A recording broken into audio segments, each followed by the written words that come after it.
Five, four, three, two, one.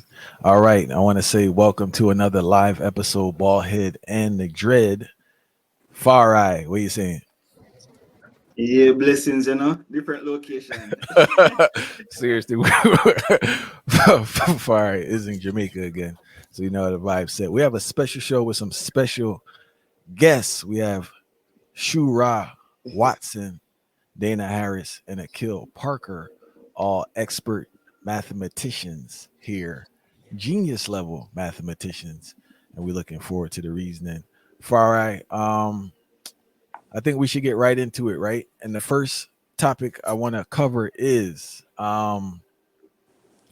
there's a lot of criticism of youth of today, right? And I just want to hear what you guys have to say because a legendary coach from Virginia actually told me this. We were discussing kids, and he said that the issue is not kids have not changed. The thing that has changed is parents, right?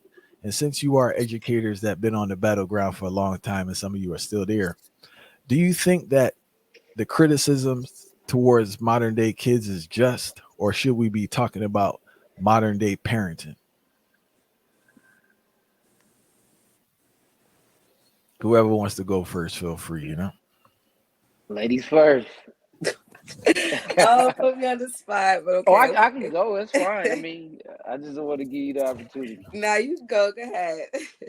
I think a good quote comes to mind that says, "There's no such thing as bad kids. It's only bad teachers." And when I saw this quote, everybody in the room was like, "Wait, what do you mean?" And the guy, he clarified by saying, teachers as far as the parents and the adults that are raising these kids. And so I think that children become a product of their environment and they adapt to the standard that's put before them, starting with their parents and the adults that's raising them. Mr. Parker. Yeah, so along the same lines, I definitely think that, like, a child is not a finished product. The child is, I mean, their frontal lobe is not even developed yet. That's not to excuse bad behavior, but then we're responsible for creating, like, what is it, like guardrails, like, for the children, and like programming. And I think a lot of times it's often interesting to me, the same adults that will complain about the children's behavior. A lot of these adults would, like myself, they had the benefit and the privilege of going to certain programs when they were children, when they were teenagers. And those programs really provided structure, and it really provided, like, kind of like a blueprint for, like, behavior and how they should behave. But then you look now and, like, a lot of those programs aren't available, or you have programs that are available, but they pale in comparison to, like, the type of programs that might have been available in the past. And those adults that can make those complaints, it really was their responsibility to take the baton and run those programs and create those programs. Those, even if it's like a basketball league or a baseball league, or this after school program and that after school program, like, and a lot of times that doesn't happen. And then people kind of just sit back and say, like, see, these kids, as if they themselves would not have been the same way had in the absence of those types of programs. So it's always interesting to me when I hear like adults saying these types of things, about children. You know what I mean? Shura.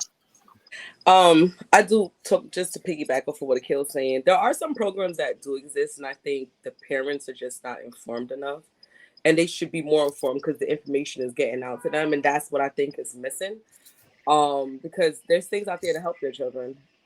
They're just not there to tell them, bring them to it. Sometimes you got one or two parents showing up, and it also depends on the community you're in. And we know that some parents are different based on where you live, based on your your economic standard, everything, right? So all that's playing a part with the parents, and the less information they know is the less they tell their child. No, facts. And I want to jump back to what Akil said. You made a great point, right? And what I noticed that with these programs, I think like capitalism destroyed programs and coaching, because when I was younger, all these programs were just like you just went and adults were there. They weren't charging the parents. I don't know if it's a mixture of voluntary work and they were being compensated from somewhere else. But I noticed like every single interaction with a child now comes with a fee. Mm. And I think like that's the biggest difference between this generation and previous generations. Like I'm privileged. I played basketball, so I received the things you spoke about in regards to coaching, atmosphere, accountability. But Coach Brandon, respect to Coach Brandon, right? This man was with us every evening, like every evening, every evening. The Mm. gym was open and he was there. You know, so you figure consistently how many days I just was taken out of a certain environment and put in the gym working because this man was there. And I think like everything now, I see this work. I'm using sports as a context, but everything I see now is like if you're gonna be in the atmosphere, your parents have to pay for it. And I think collectively we just lost that type of vibe, that type of I don't know the proper term for it. I don't know if it's type of a counselor vibe or a bigger brother vibe, but people not putting in no time unless it's a dollar sign attached to it. I'm not That's sure if you true. guys are exposed to that, you know. I mean, even It, down to working, it's about paying their bills. People are just like, yo, I'm pulling up. I got bills to pay. So that's happening for sure. And they not offering any funding to these neighborhoods that need it. So you're just not going to get these programs. It's hard to build certain programs. We don't have extracurricular that the kids can pull up to like they used to. Summer camps are not the same. After school, it's not the same. They just kind of just there doing homework, so-called homework. It's not. It's nothing the same without the funding. I agree. I think that it makes me think about, growing up in East Oakland every day, especially during the summer. Like we were at Rainbow Rec, and Rainbow Rec was off Seminary, and people, not the greatest area, but at the same time, it was Mr. Horace. He was always there. They fed us lunch, things like that. And so now the kids, if they don't have places to go, then what happens? They end up getting in trouble. And I think also parents have to encourage kids to get out as well too, because this generation of kids, if I could sit, like they're living in the metaverse. You know what I'm saying? Like Mm-hmm. so if I all my socializing is right here at the crib, on the game, on the phone, I don't need to go anywhere. So I think those True. kind of things affect it too. That's true. yeah, that creates like a Lord of the Flies type situation because you got the kids just like a lot of times not even just interacting with other kids, That you know. Yeah, So you they can't don't even get get them to do group work. They don't yeah. talk to each other. They will not talk to each other. They're like, "Nah, I'm good." I'm like, "What? No." The assignment's to talk. They're like, "Nah, I'm good." So they have No, to. Speaking, you mentioned something important a while ago. Like that was the question I wanted to ask. Like when it comes to the interaction of children, do we see a form of awkwardness when it comes to interacting amongst their peers, especially when it comes to doing progressive activities, so to speak? Absolutely, absolutely. I'm currently teaching geometry, and my students will sit and say, "I don't know," and they'll just stare at each other. And it was like, I don't know. You know what to do? No, I don't know what to do. There's no critical thinking. They're not like processing what's on the paper. They're not reading what's on the paper. Some of them can't read what's on the paper. It's a strong difficulty having them just talk to each other about anything educational. They're like, nah, I'm good. Yeah, yeah, I see a lot of times where they do the same thing. Um, and interestingly enough, some of them will. And my team of teachers, like we're at the point in the school year, we're like we start moving the desk around to where it's like, okay, this group over here, they gonna do work, and we gonna Mm-hmm. teach them. Those over there, they kind of like in the middle. They today they might pay attention, tomorrow they might not care. This group over here, I done wrote them off. And although they're in the classroom, it's not necessarily wrote them off in a negative way, so to speak. It's I've communicated with the parents at home. I've given them opportunity after opportunity to join in and be a part of the class and do the work and things like that. But this group over here that's been written off, they want to do their own thing. And it's unfortunate because that affects the other ones. But as far as information to like communicating like that, it really is like pulling teeth to get them to have those healthy conversations about the assignment at hand. And two you guys brought up two great points. One, in regards to the lack of social skills with this generation, and I believe that's a direct effect of the technology because they really struggle interacting with each other. Like that's what people don't understand. And you guys are in education, and majority of the interaction is through a device. It's not necessarily through a human. Yep. You know, so it's not even a situation where they struggle talking to adults. They struggle talking to each other. Because Mm-hmm. I used to tell this joke all the time. I'll never forget um this kid. He was like sitting right there, right? So he was serious and he was typing, right? And the man shook his head and said, "That's not even funny." But then he sent a laugh out loud on the phone, right? So I was telling him now, I said, "Fire, this can't work because what you're doing now is that person needs to learn that that joke is not funny." You get what I'm saying? Yeah. For human interaction. But if you were there in person, you can tell by the person's face, like, all right, what I said is not funny. So maybe I need to tweak it or I shouldn't say that joke. They don't have enough repetition of interacting with people. And that's why they struggle so much. I've seen Yeah. kids text each other that are sitting next to each other. Yes, So you peep that too. they It do was it. it was an open gym. They were waiting for the door to open, right? And they were there. They were literally texting. I never seen that like I think they feel this. safe. They feel safe behind that screen. They feel they just can. It's so easy to send them emoji, a GIF, anything like a meme, Yeah. something. Just Yeah. set the things are doing it for them. They can voice, they can talk. They don't have to do anything themselves. They don't really have to do much thinking. And It's safe. Dana, you brought up a next point. I just want everyone to chime in on this point, but I believe this is a. I know we're kind of jumping the gun, but you brought it up. Um, you brought up a great point. You was talking about the point of just accepting that fire, like writing some students off. And I think one of the biggest problems in education is the save all concept.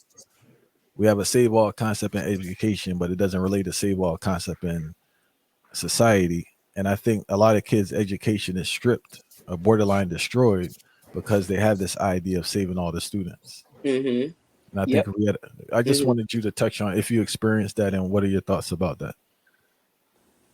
So growing up, I was in the top classes, as they say. They had separated us, right? If you could perform a certain way, you were in that top class, and then it kept going down based on levels. I actually missed that. I have students with major behavior problems, learning disabilities. They're extremely behind. They're not on a 10th grade level. So they shouldn't really be in geometry class. And it brings down the students who can perform on level or close to level. It's not, I just believe they need to separate them. Like you need to go back and teach kids at their level and fill in the gaps for them and allow them to reach these different heights in that area. It is good when kids are differentiated and you can work together, but at this point, there's some class that kids can't help each other. They're struggling. We need them. They need to be taught again, and they're not being taught. So it needs to come back. I miss that. We need the tears. I think it plays an important role as well, because you're still gonna have the opportunity for differentiation, even if they are, grouped in tiers. Mm-hmm. I'm similar to you. Shoot, I graduated top 15 percentile of my class. Outside of school, I had a diverse group of friends and things like that, but my homies knew, like when Dane go in that classroom, he about his business. Like we Mm-hmm. can we can shoot the breeze outside, but nah, he going in there to handle business. And I think that sometimes uh the top tier kids, they don't want to talk and don't want to speak out a whole lot because they get tired of the kids that are bullies and things like that. And really, these kids are acting out simply because their deficiencies academically. And so then now these kids don't want to be made fun of and things like that because all of the kids that are intelligence looks different on different kids. Some Mm-hmm. kids are intelligent and they can speak eloquently and they can do the work and they got the look, they got the swag, the clothes, and all of that. But then Cool. there's another group of kids, yeah, they the cool kids. But then there's another group of kids who are intelligent kids, but they may not be growing up in a home to where they are one of the cool kids. They're one of the um they're into different things nowadays. They're into anime and stuff like that. and I don't want to say I see nerd is a term of endearment to me. I got a shirt that say nerd gang versus, I think we all similar in age. Back in the day, nerds was talked about and things like that, and media did not do a good job of displaying what nerds look like. You know what I'm saying? But now with this new era, nerds can look anyway. So I say all that to say many kids, they're kind of skeptical to speak out in class and things like that. If you're good enough of a teacher to build a relationship with them to where they will start talking and things like that, or after class they'll come talk to you and say, hey, Mr. Harris, I was wondering about this and this and this, then those things are helpful. But I got a few little babies in my class, they still like, hey man, shut up, it's time to work. That's good. Yeah. Yeah. The thing that Dana brought up is something that, like, before we got into this question, when he kind of like stratified his classroom, that's something that I really wish I had done much earlier in my career. Because a lot of times, like, the kids will tell you, they'll be like, yo, Mr. Parker, like, just teach us, like, stop worrying about them. They don't care. They don't want to learn. They don't want to learn anyway. So my natural reaction when I hear that is like nah, like, I'm really trying, because I'm also like thinking long term. I'm like, bro, I know how this movie ends. like, you know what I'm saying? Right. And I like, I see some of these kids, they grown men now, and I kind of seen how their lives have kind of progressed and like what type of situations they've gotten into, and it was like, I didn't want to be right, but but we have to, you got to kind of, let people go. You can't, everybody can't go. Mm-hmm. Everybody can't go. And I've actually, along those lines, I've often been thinking about another thing that I did, reflecting on like my classroom, because like I was in a traditional classroom setting until like 2018. Since 2018, I've been like adjunct in, teaching in night schools, different programs, doing a whole lot of tutoring, teaching online classes. But another thing is like, man, this kind of idea of, how we try to force math on people. And I always think about like how I'm like, damn, bro, like if I'm doing that, like I'm kind of devaluing math, because like we know the value of math, right? We know what it can bring you, how it can train you, how it can help you develop your critical thinking, analytical reasoning, problem solving skills. Even if it's like on a money aspect, like the type of careers you can qualify for if you go to college and do a STEM major, right? So it's like just the idea of trying to fight. It's almost like we're trying to fight with kids to listen, I'm trying to give you this bag of money. Take this bag of money. And they fighting with you like, nah, I don't want it. Get out of here. I don't want that money. I want this, I want that bag with 300,000 in it. I'm cool. And when you think about it like that, it's like we really be trying to force certain people to learn math.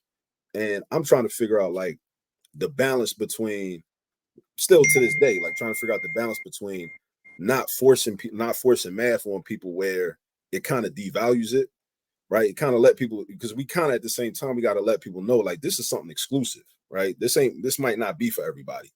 And especially if you act like you don't want it, like why would I try to force it on you, but at the same time, kind of identifying those students that if they just got a little bit of encouragement, a little bit of urging, maybe they could wake up and understand. So I'm still grappling with that, but that's something that I never, like early in my career, I never thought about, like, yo, like why am I fighting with you to give you this skill and teach you this skill when you don't want it? I know the value of it. You don't know the value of it. You've been trained and indoctrinated to think that it's not valuable. You're never going to use it in life. It's irrelevant. Your parents probably say the same thing. Your grandparents, your aunts, your uncles say the same thing about it. You've bought into that negative propaganda. So, a lot of people do that. So I'm still working with that, trying to think about the best way to like communicate that idea around mathematics generally too. I think writing them off to a certain extent it's a little difficult because sometimes they come around based on the topic. Like I have students who struggle in the beginning, so they check out, and then a topic comes up that they could do. So now they join in, but they'll just join in for that topic only. It's like, okay, but you have them for that moment, and they kind of get it, and then you're like, maybe making a breakthrough. But then also parents feel away. I remember just this school year, I said to a parent, your kid is so disrespectful. I don't want to interact with them. And I really don't, because he's that disrespectful. And he's not learning, right? He's one of the problem makers in the class. And the mom was like, how can you give up on my kid so easy? I'm not giving up. I've been like trying for months, but your child is resistant to learning. And so I think about the parents who think they don't understand like all the stuff you're going through in the class and why you're not really trying to give up on them, but it's like, yo, yeah, we need intervention here. This one is not really because what happens is the others, because it's not individual tutoring. That's the thing. It's like it's 25 right. people in the room. So if I'm giving that energy to you and you don't even want it, what about like, not to say that the other 24 are going to be like, gung ho about it, but it's a core group that do want it. And the more energy I'm giving to you, fighting with you to try to get you to get it, I could just be focused on those that already want it. Where it don't got to be no fight. It's like we working together. It's almost like a collaborative, atmosphere, like between like the teacher and the students that are already bought in, for whatever reason. Yeah. Because that's the real consideration, because some people will look at that and say, no, you shouldn't give up on nobody. But listen, if I don't, then I'm hurting the other people. Yeah. I'm hurting the majority. No, you know what I'm saying? Like I'm hurting the majority. Mm-hmm. I think giving up is not the proper term. I think what happens is, and please correct me, or I'd like you to chime in if you experience this before we move on to the next topic. For some reason, they try to create a culture within a school that's separate from society. And it makes no sense because school's within society. Yeah. So I won't say my classroom was cold, but it pretty was. And I let you know the program. You're not going to do the work at school, but you're not going to disturb this class. And we just keep it moving. Right. And that was it. I think one of the issues we have too is that mathematics is mandatory for graduation too. Yeah. So like everybody gotta true. go. And I have to say this too. I have to be cognitive to say this, that I didn't teach math or English, and I know they're under a different type of pressure because you have the state testing and all that type of vibe. So I want to be clear about that. Like I had more leeway for what I was doing. I didn't have anybody breathing down my neck asking for scores and all that because I didn't teach math or English. Yeah. So yeah, I have to be careful when I explain my tactics. but nonetheless, right? It is a thing with this teacher. You get sucked in with this trying to save the world, but it's actually the detriment to the rest of the kids because the other kids, their educational experience is being taken away by the disruption. Yeah, and they're not getting their repetition. So a kid in one area is getting 35 minutes of instruction every day, compound interest from a math teachers. And your kid is getting 2 minutes, if that. So there's no way they can compete with each other. Not to catch up either. So we would have to remove the distractions to at least get them up to 20, 25 minutes so they could compete on the level with other kids throughout the country. Facts. But the way the schools are set, it's like save all, and it's just like, bro, everyone's not being saved in the world in general. So I don't know why that concept should exist in school. It sounds a waste still. I know people don't want to say it, but it's just realistic. And they waste too much time on disruptive forces instead of encouraging and supporting those that are in the middle or your high flyers. And it's a lot to do. We don't even have enough resources. We don't have the right people coming in to help these kids with all the mental issues that's going on. We don't have enough resources to help with all the remediation that needs to take place in some of the neighborhood schools. It's a lot to handle as an educator in the building, and we don't have the adequate support. Yeah. And math is always people not beating the door down to get into education. Like, And when you in it, they're criticizing you so hard, and you're like, hold on, these kids are not even performing on level, and you're coming for the teacher harder than the student. There's no accountability, but you're coming for the teacher. We gotta relax. So, it's a difficult place to be in, a conundrum, as I like to say. One thing I want everyone to touch on before we move on to the next topic. What do you think parents can do better to better prepare their child for school and to be a functioning asset to society, right? Because what do you think you interact with parents a lot, so I know you know the good, the bad, and the ugly. What can parents do to better support their child's education and hold them more accountable? They could ask more questions and get more involved. It's not happening. I got a parent the other day in May saying she hasn't seen a report card since September. Ma'am, another teacher said you received 6 since September. If your child, you got to get more involved as a parent. You got to be way more aware. Talk to the school. Don't wait on someone to call you. Call us. Like, check in on your student. Pop in. Get the information that we have for you. At least that. Start somewhere. I think first of all, I'm gonna speak on something that you just said. In most cases, they can check grades live on the internet. So, but I think also parents have to value education more and see education as separate from school. You know, when you're a struggling parent, maybe you're a single parent, right, and you're struggling, and you're your socioeconomic status is not the best.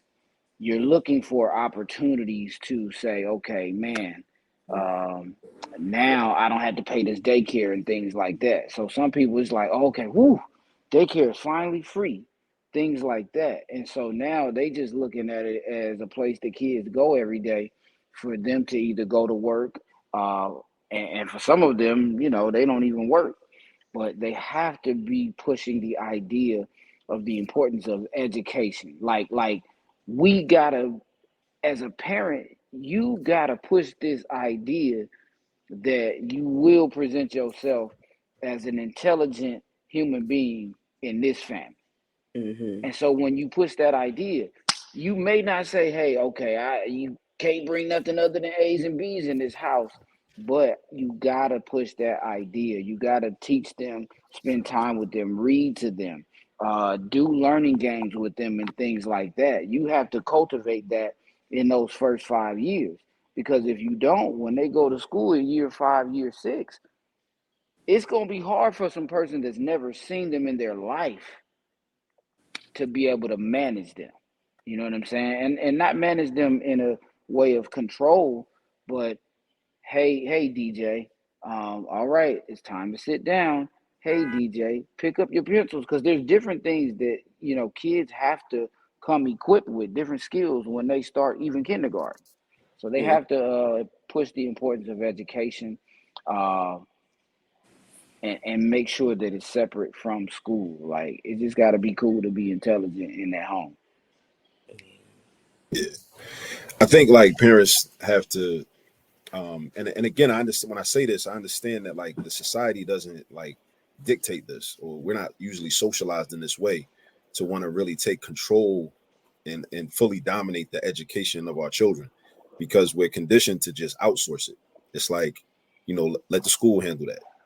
Like that's the school's responsibility. It's the math teacher's responsibility to teach you math. It's the English teacher's responsibility to teach you how to write and how to, understand grammar and read books and do and study literature. It's the chemistry teacher's responsibility to teach you chemistry. Whereas, I think we have to have like a paradigm shift where parents are like, yo, like I decide what I want, and parents have to start thinking like, okay, well, what do I want my children to even know? What do I want them to? What skills do I want them to have? What do I want them to be educated to do? You know, um, and then the way they'll navigate schools will become very different, because then it's kind of like I'm saying, like with teachers, when teachers have children, we look at it like, yo, like I'm my child's primary educator. If I send them to school, then you're supplementing me. Like you kind of work for me. So when we have so it's a very different conversation on back to school night, very different conversation at report card conferences, because we already have an idea like this is what I want for my child. A lot of us, like, we're socialized in a certain way too, and that's why I say it's got to be a paradigm shift, because parents are kind of doing what they've been conditioned to do, what all of us have been conditioned to do to a certain degree, which is just let the school handle that.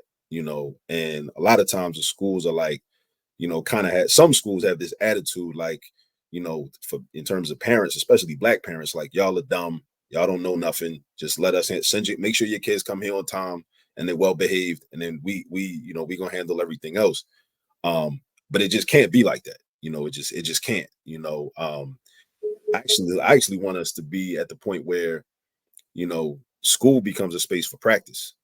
And the home and the community and the neighborhoods are the primary educational like spaces. That's why I talk about like the resources, that I put forth, like the YouTube channel, the book, so parents can like say, create teachable moments just in the house. You know what I'm saying? Like, oh, we taking this ride, we going to run these errands. Oh, let's like count for me, like, you know, the difference between this radio station and that radio station, like 103.9, what's the difference between that and 98.9? So you just in the car subtracting decimals, you know, at an early age. And every time you get in the car, you're doing little stuff like that. So then that's building the confidence, that's building the math skills. And, you know, and then you just have a child that's like that. And so then when they go into the classroom and it's like, oh, we're doing that standard, the math teacher is like, oh, we're going to subtract decimals. It's like, oh, I know how to do this. This is light. I do this all the time. You know, whereas most of the time we wait until the child gets to school to do that. And it just doesn't work, you know. Well, it does work. It works in terms of making sure our children don't excel, you know. So then and things do have to start in the home, and the parents have to be equipped to make sure it starts in the home and it's maintained in the home. Because really, I mean, I would love for, like, cause a lot of us as classroom teachers, when you're in the classroom, it's like you know, you're following the curriculum, but, you know, it's kind of like parents don't really have a whole lot of input. You know, I would love to be in a situation where it's like, you know, I want to make sure, you know, my child learns this. Like, cool. Like, it's almost like with tutoring. With tutoring, it's like, what we working on? You tell me. Whatever you want your child to know, whatever they need to tighten up on, I got you. You know, so I think, like, school should be like that, ideally. School, I don't know if it will be like that. So, quick question for everybody based off of that. Do we think that's realistic though? That expectation of the average parent, knowing that the average person don't really practice critical thinking or even know how to solve problems within their life. Do we think it's realistic for parents to actually carry out that agenda so their children can be prepared from home? Or is that too far off? Not without a whole lot of work. Yeah, so it takes work, but it's realistic. I think we should make it realistic. I think anything we want to do, we should make it happen. Even if anything, right? What was Nelson Mandela? It only seems impossible until it's done, right? No, they could do it. We could make it happen. We have to have the conversation in the home, and we have to value education more. It has to start there. It has to start there so that we get that help when they're in the classroom. I think that was part of my foundation. The generations before us, they really believe that education, like Nelson Mandela said, education is the most powerful tool to change the world. I think, you know, our grandparents for sure believe that education really could help us change our lives. I like, even what Akil said, a paradigm shift. You know, that's a mindset change. Mm-hmm. And so we as minority people, we got to start figuring out, okay, listen, they the system, whatever, you know, because we complain about a lot of different things, but it's like, wait, what is the one thing that we do have that we can come together and unite and bring our people together? And that's our minds. And so we have to start creating spaces to where it is really cool to be sharp in the mind instead of just having like I heard somebody say, business and BS. You know what I'm saying? It's cool when we, you know, certain spaces we shoot the breeze and this and that, but we got to create the space as adults to where the kids see adults having intellectual conversations and things like that. And then we also, in order to do that, to make it realistic, we gotta be mindful of how we use these devices to babysit these babies, because it's gonna happen. It's inevitable, but we gotta manage it. You know what I'm saying? It's just like it's games like Minecraft and those things like that. It's educational games and stuff like that out there. It's nursery rhymes and things like that. I look at that girl, Miss Houston, who got that.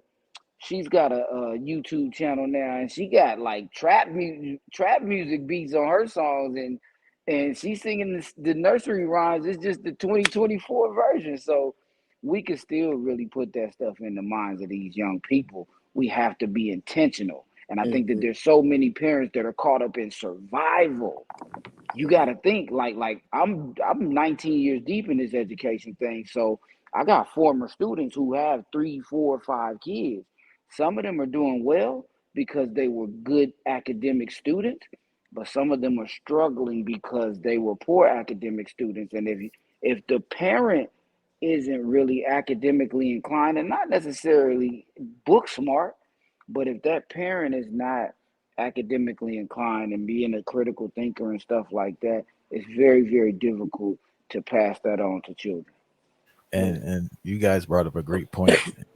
Some people don't want to talk about, but it's like the root of the issue, right?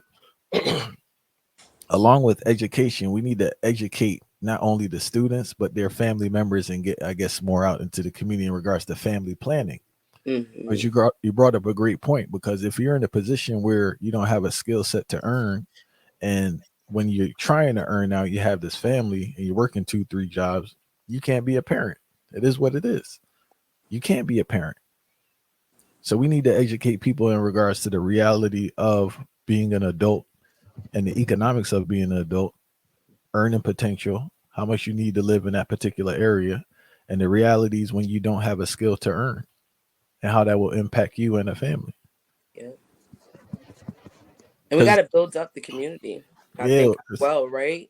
Because look at this: there's three mathematicians, black mathematicians here. There's tens of thousands of us. Then we also have other skill sets. I have friends, lawyers, doctors, nurses, they're in political scenes. All these people could talk to students about different things. Engineers, people who work for the subway. Like, we should all be able to talk to one another's children and help them with these parts of life and help them with homework, or even just, hey, how's school going, and uplift them. Is like, people have to build a better relationship with the people around them so the community could come together, because we need it. They kept us apart at one point.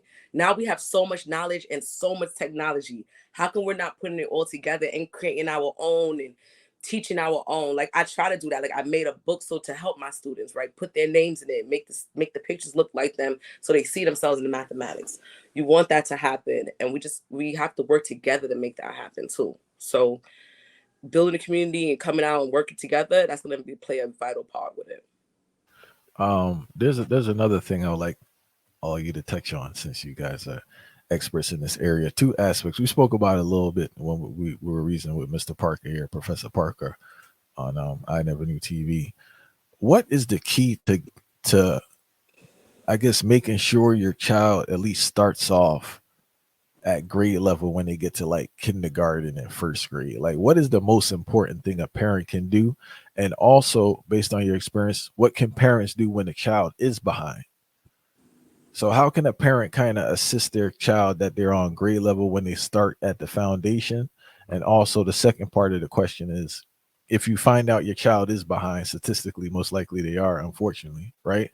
What realistic steps can be made to help that child get on grade level? You gotta practice more than anything. I'm a big advocate of that 1,000 reading hours, man. Um, I was reading to my sons in the womb. You know what I'm saying? I would sit their mom down like, hey, nah, you about to get this story today. You know what I'm saying? Like, so 1,000 reading hours, man. My boys, they ain't know what was going on, man. You just gonna sit right here on Pop's lap. You go get this story, homie. And so the reading hours I think are super important, because even mathematics is really reading comprehension now for the way the curriculums are set up. Let's be Mm-hmm. real about that. Is reading comprehension. A So I lot. think that's one thing. And practice. Your kid can be in middle school and be behind. And if a parent asks me, what can I do to catch my kid up? Have them practice their timetables.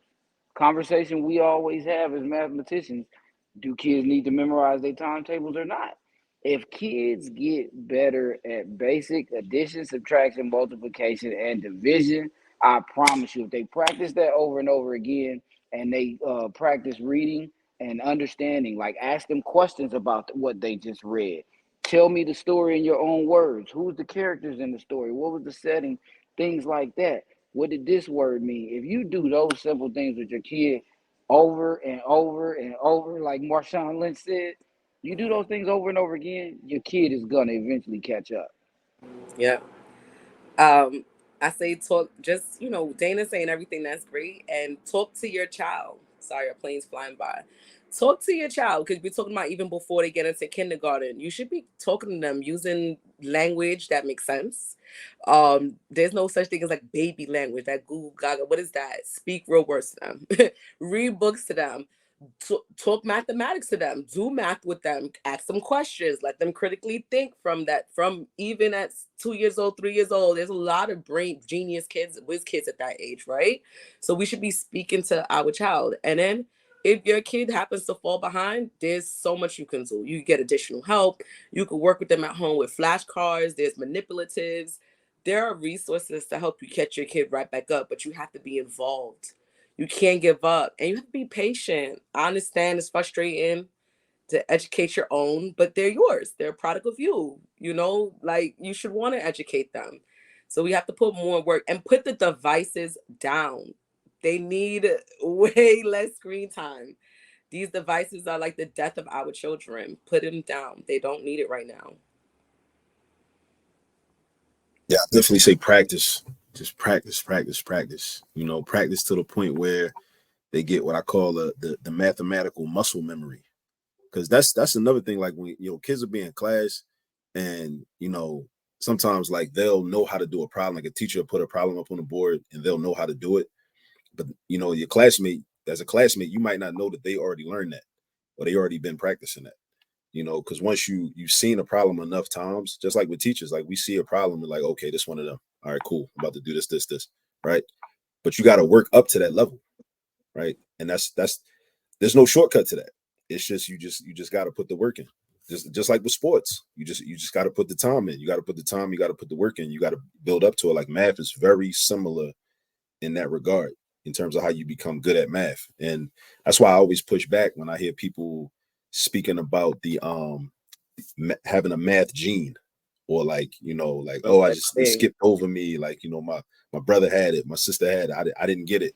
Like nah, like granted, you might have to work a little harder, or study a little more than somebody else, but that doesn't mean you don't have the ability to develop your math skills. Yeah. But the practice is key. And I say, like, just do a lot of problems. Like I told people, like keep it 100, like, do 100 problems. And that don't mean you got to do 100 in one night, but maybe you do 100 over a 5-day period, 20 per day, or 100 over a 10-day period. That's 10 problems per day. Or, maybe do 15 per day over a 7-day period, something like that. But you gotta be intentional, and you gotta be consistent, just, because it's gonna pay off. It's gonna pay off, even if it doesn't seem like it's paying off right away. It's definitely gonna pay off. Just not even in terms of grades, but just in terms of like self-confidence in your child, and even you as a parent, you're gonna have confidence because you'll be like, wow, like I facilitated that, like I helped make that happen. Their problem solving ability, their critical thinking ability, their analytical reasoning ability, their ability to like just look at the world differently. It won't be as easy for them to be taken advantage of, but yeah, that work's got to be put in, that practice has got to be put in. I also, like, that's why I don't agree with the people that say, we shouldn't give homework, because homework is practice. It's practice, and I think we can have conversations about time management and making sure children have time to play and get fresh air, go outside and get vitamin D and all that, and when the sun is shining, that's great. But we can, if you're a parent, you can take your child outside in the sun. We can talk about, we can incorporate math lessons while we walking down the street. It's math all around us, and I think that's part of the challenge too. But it's not a difficult challenge, but we can do those things simultaneously. Yeah. I just 2 points I want to bring up before I ask another question. You guys brought up great points, specifically highlighting this reading comprehension. I think that's a big hindrance for people with math, specifically with these word problems, because they struggle reading, right? They can't understand it, so that leads into them not understanding the problem, right? Shura, you spoke about patience from the parents. I hope they heard that, like being patient with the child. Yeah. Question I have before we move on is like, since you have so much experience with children, what age do you think is a good age for a child to get a cell phone? The cell phone is still locked down still by the parent, but what age do you think, like, it's kind of and I know it differs per child, but what do you think? Like, what's the average age you feel like, this child could be a little responsible with the cell phone if it's locked down and they don't have access to certain things? I think 12, 13, they need to be up there, I think, in my opinion. Yeah, I don't know the age. I think like when they start taking public transportation, when they start like, moving around the city by themselves, I don't know what age that might vary, from one household to another. But yeah. Again, y'all mentioned earlier, like the screen time, like reducing the screen time. It's too much. Like even for me as an adult, like sometimes I'm on Instagram, I get caught in the scroll, but I'm glad that I still have the presence of mind to realize it. But I think it's because I'm not a digital native. So I worry about children that are digital natives and that's all they've known. Like since they were babies, they had screens. So I don't know that they know that it's a problem when their like eyes are glued to a screen and then they feel like they can't put it down. I don't know that they recognize like, wait, something ain't right. Like I feel it. Like I'm like, yo, like I need to get off Facebook real quick. Or I need to get off Instagram. But then I keep saying stuff that that interests me. And I'm like, whoa, Zuckerberg is controlling my life right now. I got to put this down. Right. Yeah. But I worry that like people don't have that, that filter. The kids don't. But if they're traveling young, I understand, but you still need to lock off certain things. You have the control. And I think that's the thing. We need to start powering down their cell devices because they have access to too much. And then our kids go down the rabbit hole, and that rabbit hole can get scary, and we don't want them down that hole. So it's like you got to shut some of this stuff off. We have the power, and we need to use that power that we have. So I just feel like the older they get, they're a little more mature. I don't see why a 5 or 6 or 7-year-old needs a cell phone. I really don't. Yeah, that's so I'm with Shu about, roughly 12, 13, but I also agree with the kid. If they're, if they in the inner city and they gotta move around, then that's different. But it's still ways to manage it. You go get a kid an iPhone and you can manage every app Yeah. that they go into. Me, I still, my baby boy is a freshman in high school, and I still randomly every now and then be like, hey, let me see your phone. Now my oldest son, his phone is just a little mini TV. Like he don't talk on it like that. But my baby boy, man, let me see your phone. What's going on up in this thing, man? And his mother still manages his apps. Like sometimes I gotta call his mom, like, hey, man, look, he need a bank app. You know what I'm saying? Like the boy trying to use his bank card from his phone, so I need you to approve that. You know what I'm saying? But yeah, they gotta understand. I like that term you use too, Akil, a digital native. Like we come from the generation where we didn't have those things, and so kids like, Mr. Harris, when did you get your first phone? I was like, man, I was 19 in college, and it was a green screen. Like, what you talking about? No, I ain't gonna Smartphones hold you. didn't I had a exist. phone. I had the Motorola I had a Motorola Spoiled. pager. I'm a little spoiled. I had a phone. I had a pager Yes. in high school. I had it all, but I was still focused. I was top 10. We ain't play. Education mattered. But that's a but to some extent that's like a you're special. Let's put it that way. You're special. You're a different tier. But Yeah. generally speaking, when we think about it, though, I have a question and along that lines, right? Do we think the concept of rewarding bad behavior, whether it be with these technological devices or anything along that lines, rewarding bad behavior is contributing to the lack of what would I call it, the lack of knowledge seeking from children or the lack of attention because they think that they would get whatever they want regardless of maintaining a standard at school and at home. 100%. 120%. It's bad. Because some of my worst behaving and academic kids be the freshest. I have one young man, because I call them all my little knucklehead nephews and nieces, right? And but one young man, we have a much better relationship now, but it started out terrible. And I'm like, yo, he's skipping all the time. He don't do not no work up in here. He come in here and his objective is to. I remember one of the security officers brought him to class late, and he said, "Man, Harris, I caught him skipping, man." And so the kid was like, "Man, my goal is just to piss you off." Like I said, "Really?" He said, "Yeah. I want to do that for all my teachers. I'm just here to piss them off." Mm-mm. But I'm talking about one day I was feeling real wild one day. I said, "Hey man, like, what size of J's you got on your feet, man?" and I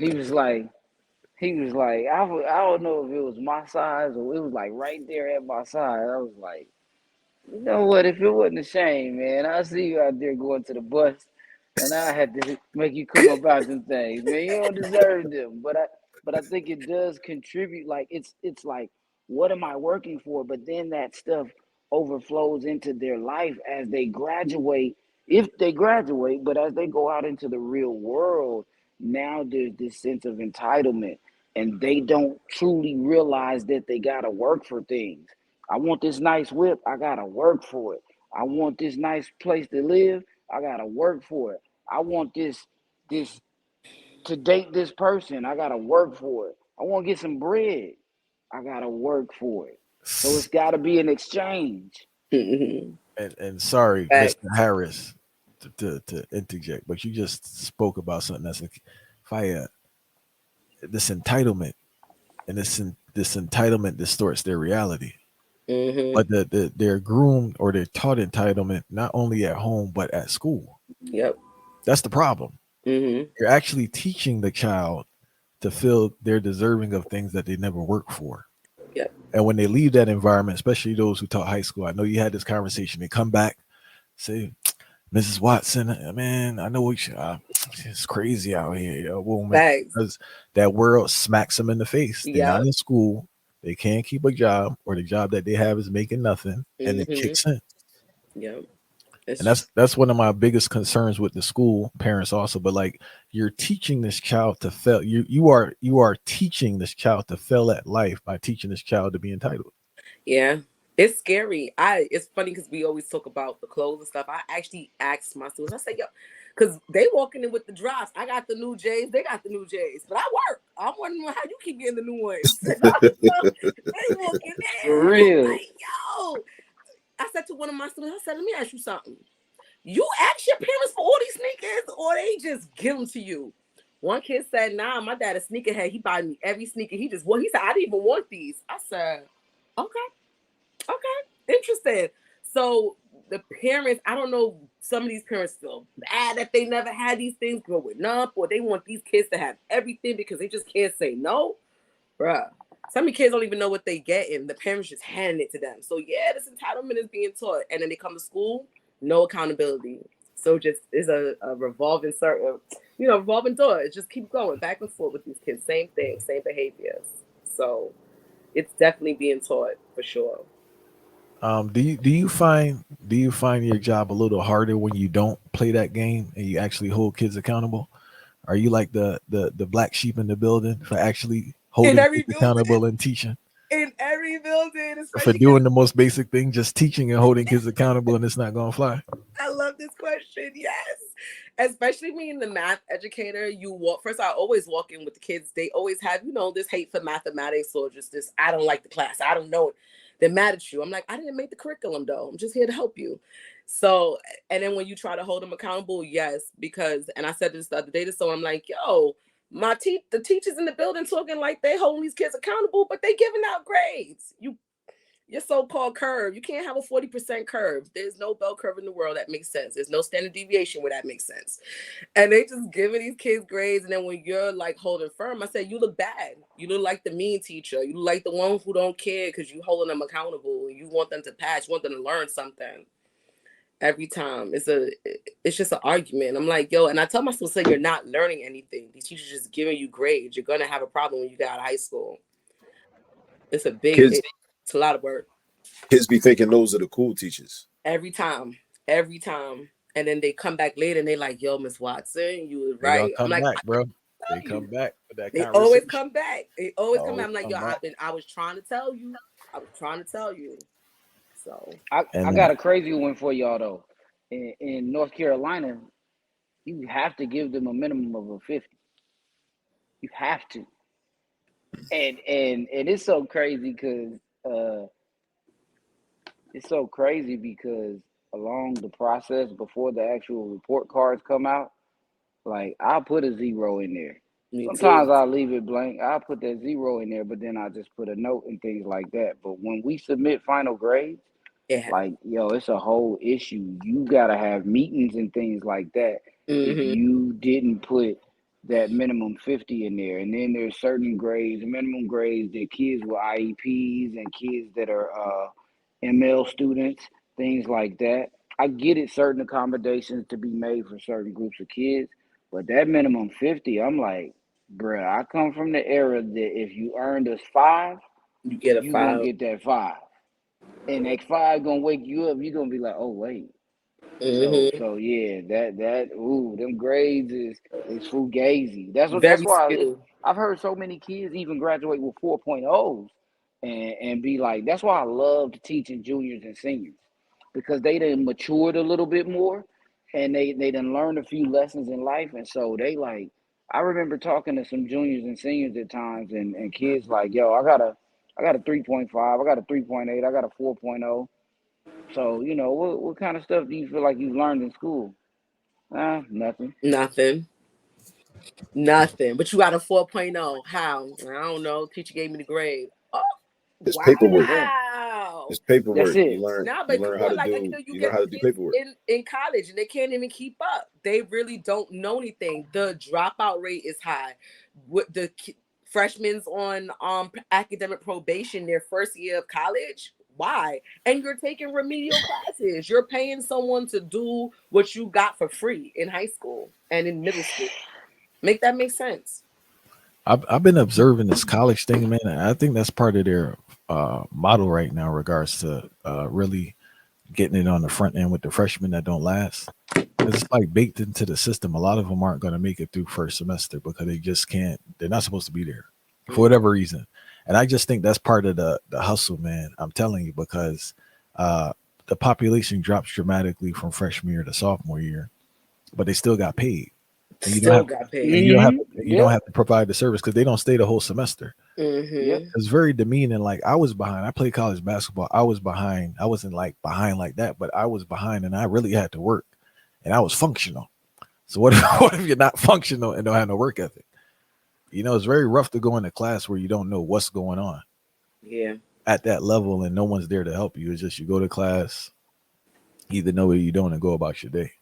But I think that's part of the business model to really pad it up with that's I haven't like delved into it. That's like my little theory, to pad up the books with those freshmen, Mhm. because they're not supposed to be. Because a lot of these schools you could get into now with a D, Yep.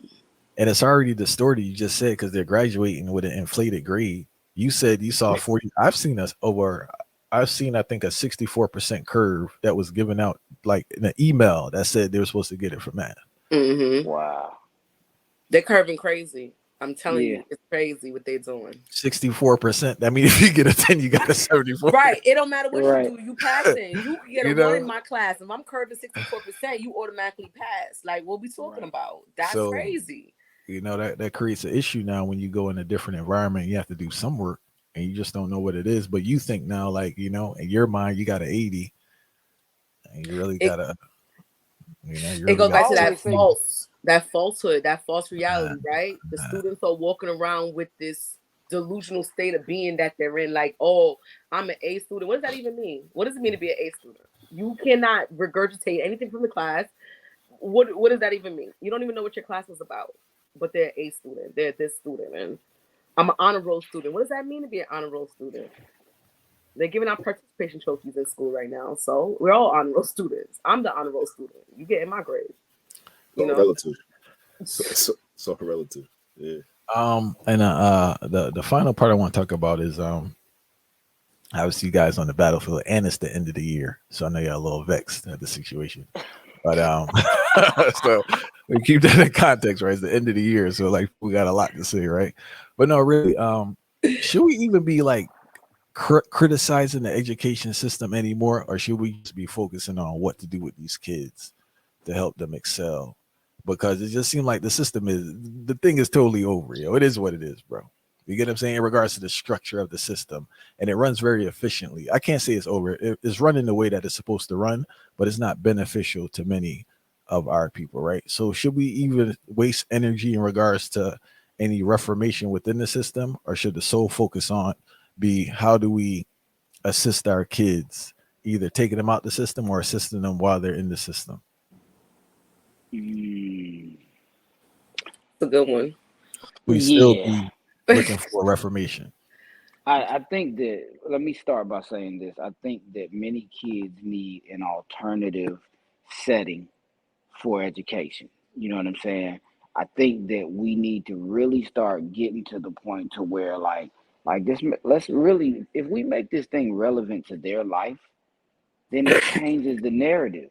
You know what I'm saying? Like if I can, I used to use cell phones a lot in the classroom, and so like now we have this no cell phone policy and things like that at my current school. But sometimes we have to utilize ways to meet them where they are. But I believe truly, like when you go in there as an educator, you know, you got to really, because it's such a struggle, you got to really remind yourself over and over again of the kids that brighten your day. You know what I'm saying? Like it's a young lady in my first period class. I already know she gonna be about hers every single day. And if I don't answer her question, and I don't know where this music in the background just came from. If I don't answer her question, she gonna like, Mr. Harris, hey, I asked you a question. Hey, hurry up. And I'm like, hold up, girl, I'm helping them. So I think that we really have to help kids get to the point to where we show them how to guide them into careers and things to where they can utilize this information. And then as parents, we got to just figure out what we want to teach our own children and how we want to have them be able to live within the system. Mhm.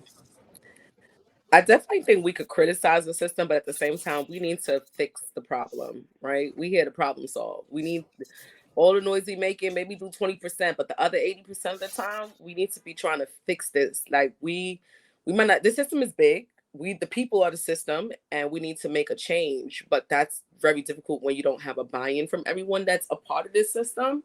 So we definitely need to be coming up with solutions. Like I have homeschooled my daughter from second to eighth grade because I know she needs to be homeschooled because the education system wasn't going to work, right? So we need to figure it out. We definitely need to come together and get these additional resources up just to combat what's not happening in the buildings because they're not learning in the school buildings. So we gotta have a way where they're learning after school to supplement everything that's going on. So we can criticize, but we also need to solve the problem. We gotta get going with the solution and not staying stuck on the problem. Yeah, I mean it's difficult either way. Like it's going to be difficult to change the education, the formal education system. It's going to be difficult to make independent moves and create like independent educational spaces and educational opportunities. But I just we got to you got to choose your heart, you know. And I'd rather it's a bigger upside if we start to go toward a more independent route. You know, start the more doing for self more. You know, whether it's like educating parents, so they can get past some of their math anxiety that they might have had since they was in fifth grade, and now they 40 now with a fifth grade child. So now when the child comes home with the homework, they're like, I can't help you with that. Like they get triggered, when the child comes home with the homework. You know what I'm saying? So like, whether it's educating parents, so they can do that, and then when their child does go back to school, go back into the classroom the next day, then the child is more comfortable because they're like, yo, my dad or my mom, they helped me with my homework last night. Because so many parents are like, they might have already had math deficiencies, even doing math in terms of the way it was instructed, 30 years ago. But now with like some of the different instructional methods that are being offered, like with Common Core and whatnot, now it's like it compounds the problem for them, So, I'd rather, us do that, like, because like you said, like the educational system works very efficiently. Like I'm very clear to say that when I say that, like, it's not broken, it works very efficiently, very effectively, because it's not a new thing. Like the way it functions now and what type of people it produces often, it's not a new thing. Like in the 19, like sometimes in the media, they try to make it seem like, for sensationalistic journalism, oh, the world is crashing in. Look at the schools now. But I mean, it was like that in the 70s. It was like that in the 60s, 1950s. It was people was dropping out. It was gangs, all types of stuff. So this is a consistent thing, but that lets you know, like, somebody is benefiting from this, because if it was really a problem, it would have been fixed. Like there's so much money that's available, so many resources that are available. If those that were in control really wanted this to change, they would have changed it. They would have fixed it. I tend to think that as a Black community, the only time inner city schools will really change is once there's a mass exodus of Black people out of the schools. But by that point, it won't matter because we will have already left, and hopefully we left. And but that would require that there be some other independent schools that we You gotta build control. your own. So then it's like they're not going to need to be changed, for our benefit at that point.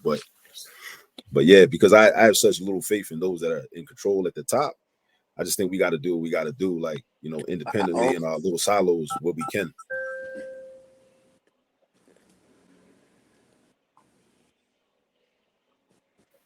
Farah, you had a question? You look like you got a question.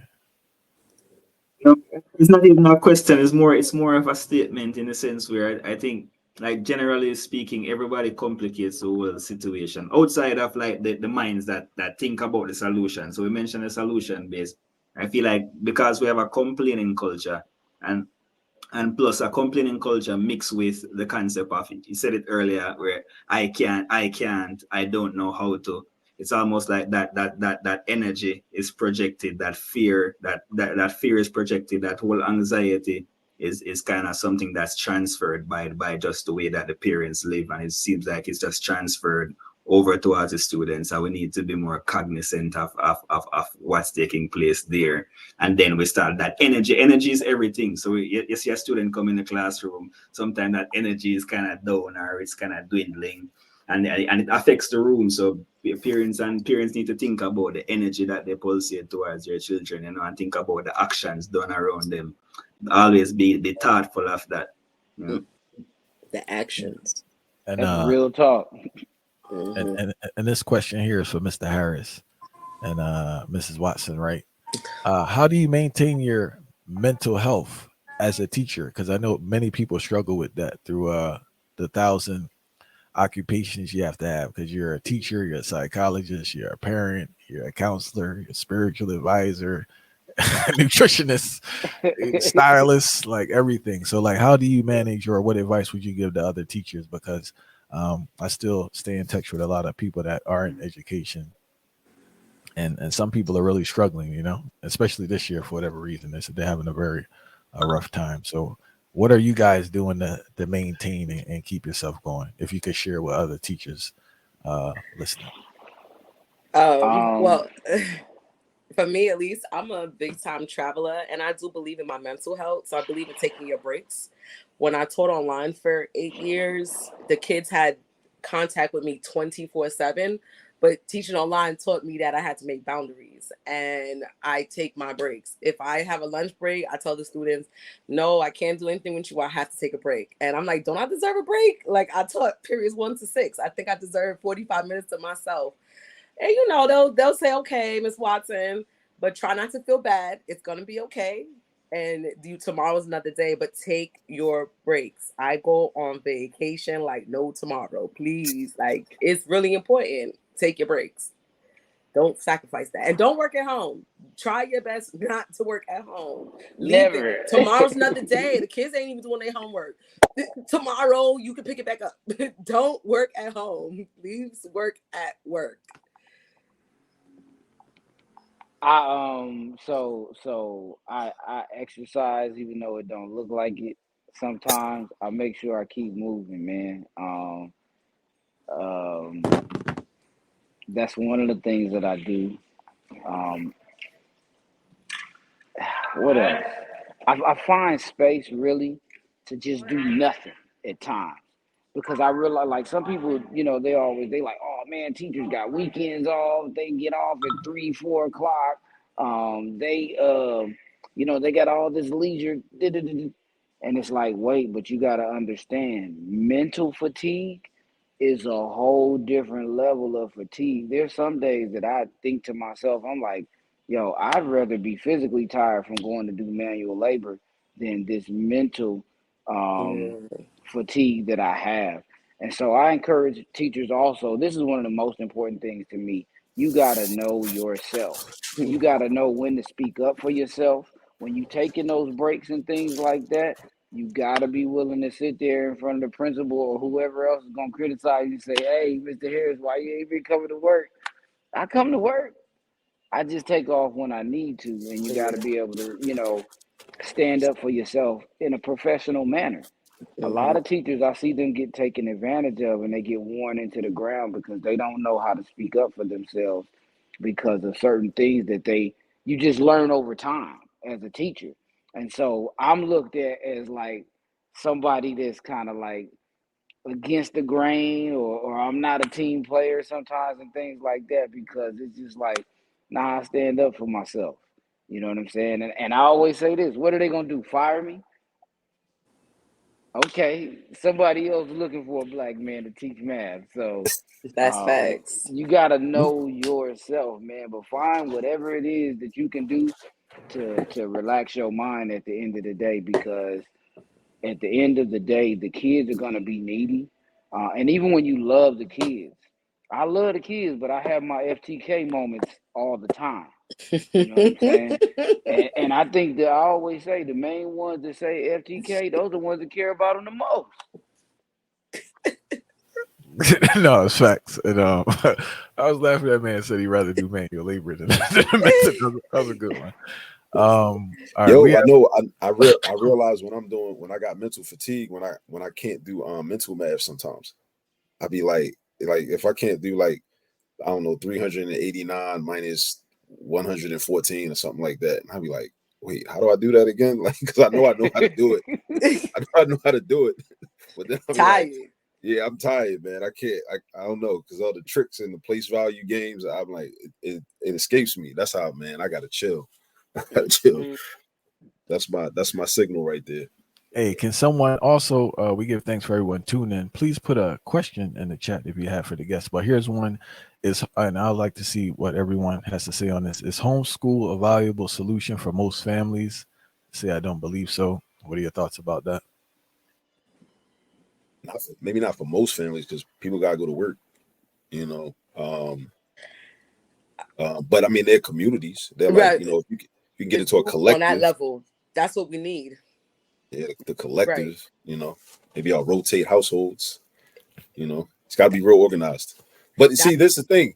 This is the thing. Like, I think that a lot of our people think homeschooling is beyond their reach. But what I would say is that the same amount of attention and organization that's required for Thanksgiving dinner, prom send-offs, the holiday barbecues, the baby showers. I mean, these things be elaborate. Like it's really on that level. It's really hmm on that level. So if we just gave people the confidence, but I think a lot of it is the marketing of school. Like, people Yeah. just think, well, I'm not a teacher, not a principal. I didn't go to school for that, so I could never do what they doing inside that building. Bucks. You know Yeah. what I'm saying? But it's like we're teachers, and we've known people that couldn't teach their way out of a wet paper bag, right? And we knew some principals that, you know what I'm saying, like, don't know what they're doing neither. So like, there are parents that really could bring that type of organization. Right.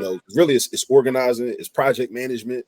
What you doing if you're running a household. You're doing that, a lot of that already anyway. Yeah. But I think it's just a mindset of thinking that you can't do that.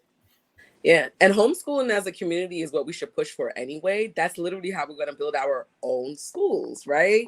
If I'm a certified math educator, I'm the expert at it. If I'm teaching 10, 20, 30 people kids, now you're building your own educational, build system, right? So homeschooling them is a viable thing. It's just we have to build the community to do it. We need more of a buy-in. We have to have parents willing to be like, all right, I pull my kid out, and the five of you, you're an expert in English, you're the math expert, y'all could be this group of kids. And then we need the spaces to do it in. Because if we're Yeah, gonna homeschool as a community, you still want to have that face-to-face interaction, because you don't want it to all be virtual all the time. But we need the spaces, and we need the community buy-in and the community build up. And we can make it happen. We really can. yeah, That's real talk. I like both of those points. I think that that's also going to create this sense of community again. That's also going to create this sense of getting kids to step outside of their comfort zone and to communicate with other kids face to face. You know what I'm saying? So if I got this group of 5 to 10 kids, maybe it might be easier for me. I may not, a kid may not feel as much anxiety and things like that, an embarrassment for being wrong when they're in front of a smaller group of kids. So then now, like, we're in this smaller group, and even if I do make some mistakes or something like that, I made a mistake, and then Akil's like, "Oh, dang, you forgot the negative right there," and Shu's like, "Okay, so now." What's the like we're guiding each other through. That's how I got through my degree in mathematics. Like I remember they used to put somebody at the board, but you were able to reach to your peers for help to get you through the problem. Mm-hmm. We need it. Facts. No, strictly facts. Yeah, we need it.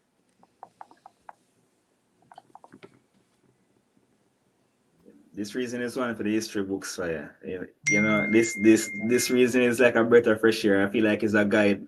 It's a type of guide to it's not just a criticism type of conversation. It's more like a building conversation. Because kudos to all of you too. You know, like I don't think a lot of people reference you as revolutionaries, but in my eyes, I see you as revolutionaries based on the work that needs to be done. Because most people think about revolutionaries having a gun or fighting that physical battle, not understanding the mentality that it takes to really teach and set the tone for that foundation of how doing mathematics can.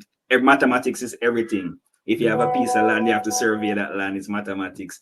Building, adding those blocks, that's number, that's sun, all of these different things. So people need to see how realistic this is towards the development of not just the system, but towards your internal structure, which is also mathematics too. So connecting the dots and kind of laying the foundation for everyone to really see, you know.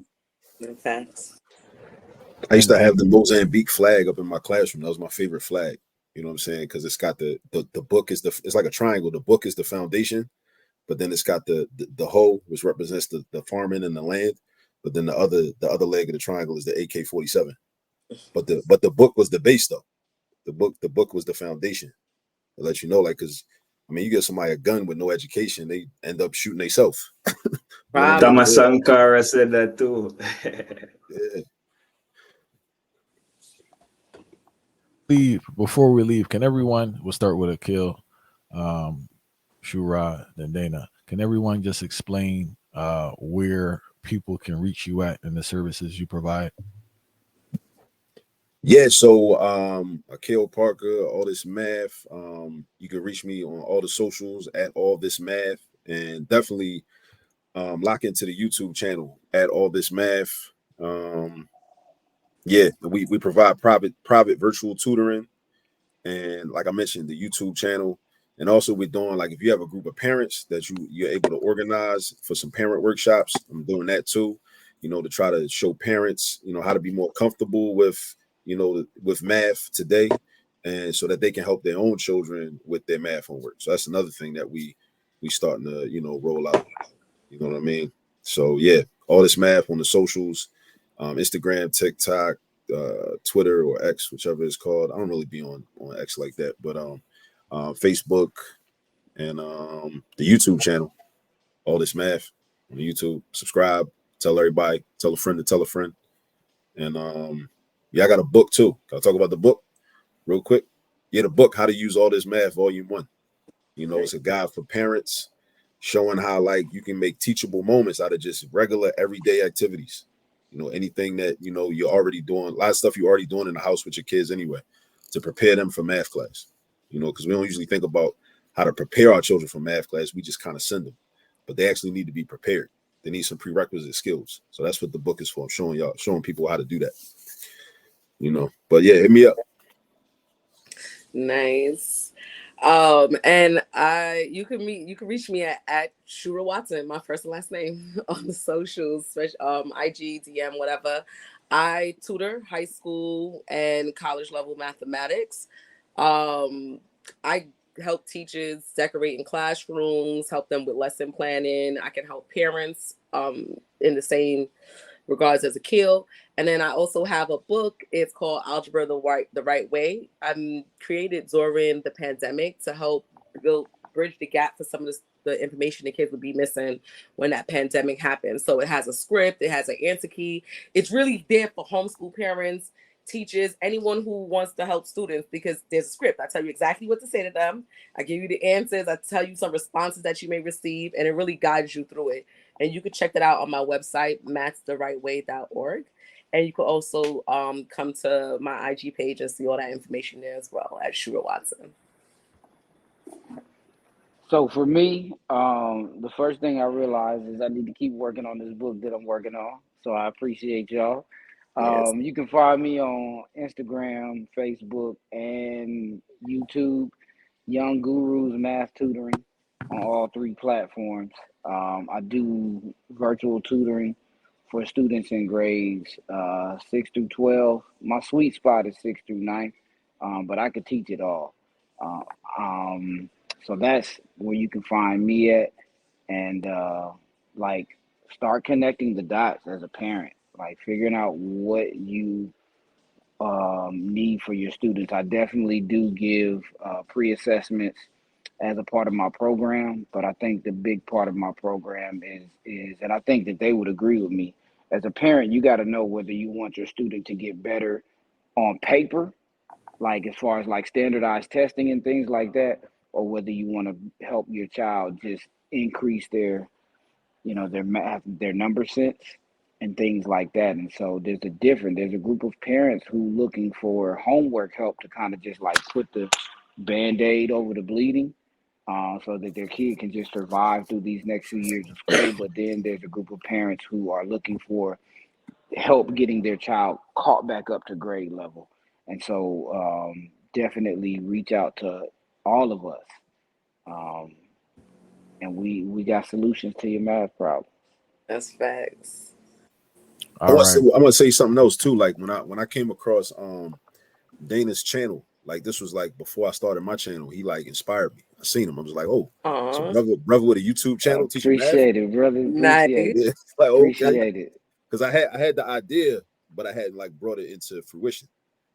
But I was like, that's love. That inspired me. And your joint looked real polished too. Like you had like the little captions and you know what I mean? Like your like your image was like perfect. Like the dry erase board was like perfectly in the camera. That's the only reason why everybody think I'm tall, dog.